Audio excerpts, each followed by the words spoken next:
Hey angels, it's your West Coast Bells, and we are here with another Belle Breakdown of Love and Marriage Huntsville. This breakdown is about season 8, episode 2, and of course, it starts with a very messy Carlos King on his podcast tour, where his first guest is none other than Melody Rogers. This scene starts with him bringing out Sonny and Moses.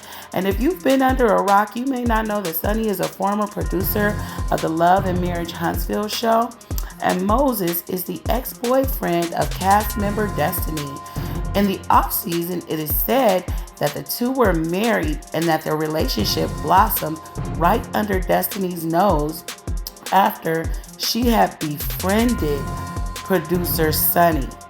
So they were allowed to explain, and despite Carlos's repeated efforts to correct him, Moses just kept saying he had only synced Destiny. And when he kept using the word synced, I was literally cringing, because honestly, it's just something about bad grammar and being completely oblivious about it that just it really gets under my skin. So, and also he's a good looking man, so it just kind of gives dumb jock when I hear things like that, although he may be very intelligent, who knows.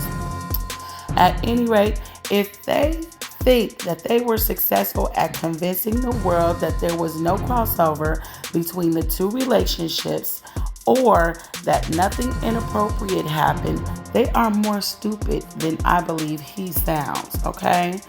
But moving on, it was kind of like Sonny shot some shots at Destiny, which seemed like she feels like in a way she's better than her, or she was the better woman for the job in one way or another. And she says that that's because, or she later says that that's because Destiny shot shots at her. So that's some catty thing that's going on the blogs. It's playing out on TV.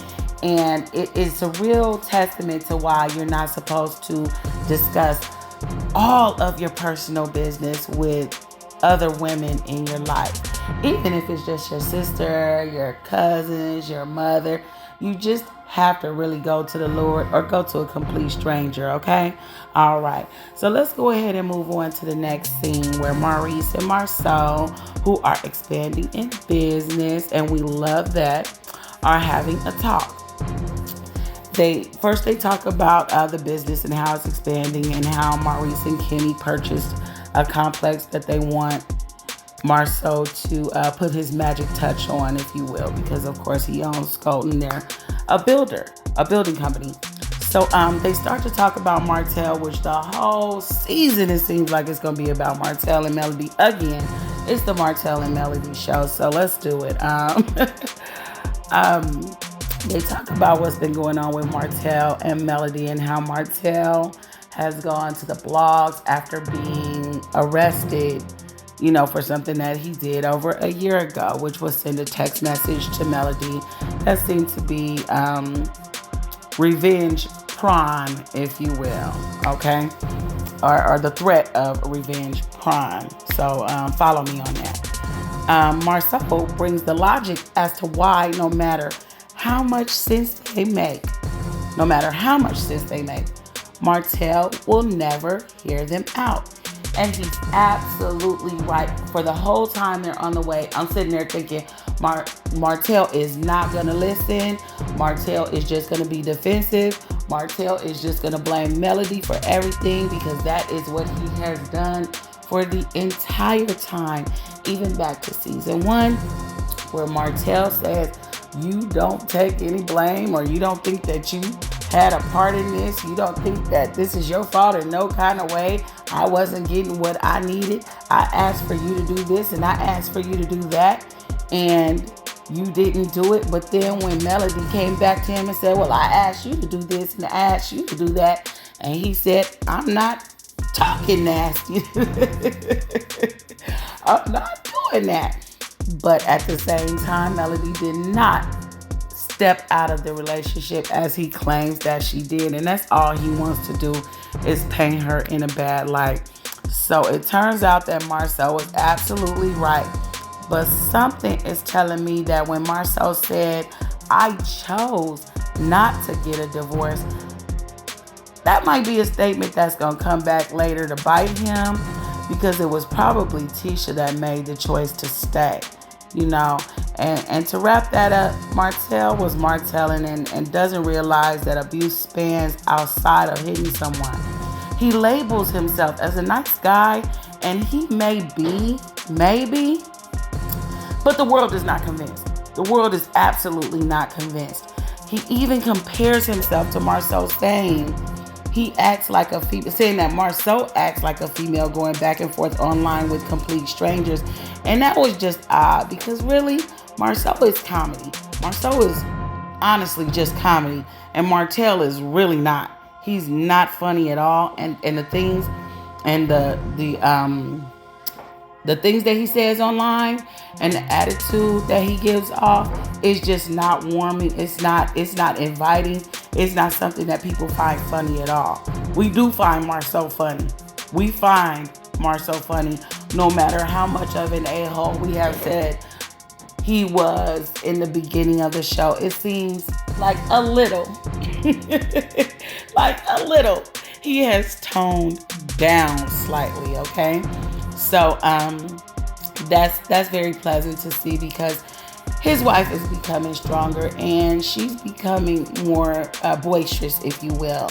So the conversation between Marceau, Maurice, and Martell is also indicative of men who have wives speaking to a man who doesn't have a wife, okay? So they definitely have to say things that are not going to come back later where their wife says, hey, you said this while you were talking to Martell, and I don't really appreciate that you said it. So they are very careful in their wording and the things that they say, but honestly, they're right in everything that they're saying to Martell, so we can definitely appreciate that. Let's move on to the next scene, though, because Keke speaks with Stormy. And I knew that this was going to go exactly the way it's going, okay? She completely plays in Stormy's face, blaming her own mother for information that was given to bloggers about the show before it ever aired. Face it, we all know Keke is a bold-faced liar and a dirtbag for how she moves. Like, she's literally scum, like, to be somebody's cousin. And honestly, your cousin didn't bring you on the show for a reason. Stormy looked very uncomfortable as Keke lied about talking to her mother, and she was right. She was just really right with how she talked to Keke. I would have walked out, honestly, because Keke claims to be the smartest woman there, but has only shown scandalous behavior of somebody that's not very smart, that's not making very good choices. So, we always say stupid is as stupid does. So you can say you're smart all you want, but if you are moving stupid, if it looks like a duck, walk like a duck, and quack like a duck, it's a duck. Alright, so that's it. And the show moves to the next scene where Kimmy and Tisha decide to have a sit down with Sonny. Okay, here's one thing that I have to say. It always rubs me a little funny when one grown woman has the audacity to question the choices of another, especially when they've made their own bad choices, or especially when, certain women have had, been under scrutiny as well for the choices that they've made. So while Tisha has been under scrutiny for not believing the world when they say that Marceau has cheated on her, and while Kimmy has been accused of basically allowing Maurice to go to the toilet on her, they feel the need to sit down with another woman and question her choices as to who she chose to date when they were not exclusive with anyone else, okay? So that always rubs me a little bit wrong, but even more when a woman being questioned offers answers that kind of gets me too, because I don't owe you anything, and everybody that knows me knows my life. So, if you know me, you know my life. And if you don't know me, you don't know my life, which is the way it's supposed to be. Okay? The people that are privy to that information are the people that are closest to me. And the reason why they're privy to that information is because I don't want them to make choices based on something that they think that they might see, when it very well might be something else. So much like we saw with Portia and Simon, Portia offered answers where there were no answers needed. Okay? People were questioning her who just didn't have the right. Nobody has the right to question another woman about her choices, because it's our prerogative to do whatever we want to do. But hey, Sunny entertains the conversation with almost as many lies as Keke. And my thing is that if you're going to lie, just don't talk about it. And just look at Portia, honestly, because what you're going through and the way this thing started out, you may be on your way down the same road that she went down. He may not be a multi-millionaire or anything like that, but it's giving that it started out kind of the same way. So just watch out, okay? And then, we go back to how Moses blamed Destiny, as if he had nothing to do with why they're not together. He had nothing to do with why she spent so much time away. Yet, Sunny offers the information that he was dating several women while he was with her. So why would she not spend time away? Why would she make time for being the woman that he wanted her to be, as he put it, when Sunny clearly said that he was dating multiple women? Make it make sense, because it really doesn't right now. And honestly, if you don't put those things into perspective for your own life, Sunny, you may go through the same things. Seriously. So, that's what it is with that, and there has to be some validity to the idea that Sunny would get involved in a situationship, no matter what the outcome was or is. There's some validity to the idea that she may have been involved with him or entertained him inappropriately while he was with Destiny, because she offered the facts that he was in relationship with other women when she got with him. So, that's up in the air. What it is, what it is. They're married now, and we're happy for them, and we do want to see marriages last. But that's just something to think about, okay, guys? All right. So the very next scene starts, and the whole purpose is to remind the world about how Arian, Martell's mistress, with the help of Martell, allegedly ruined Melody and Martell's marriage. Melody is shown rehearsing for a performance for her song Side Chick. And this song is a couple years old, and it's actually a pretty cool tune or whatever. But just let Arian live already,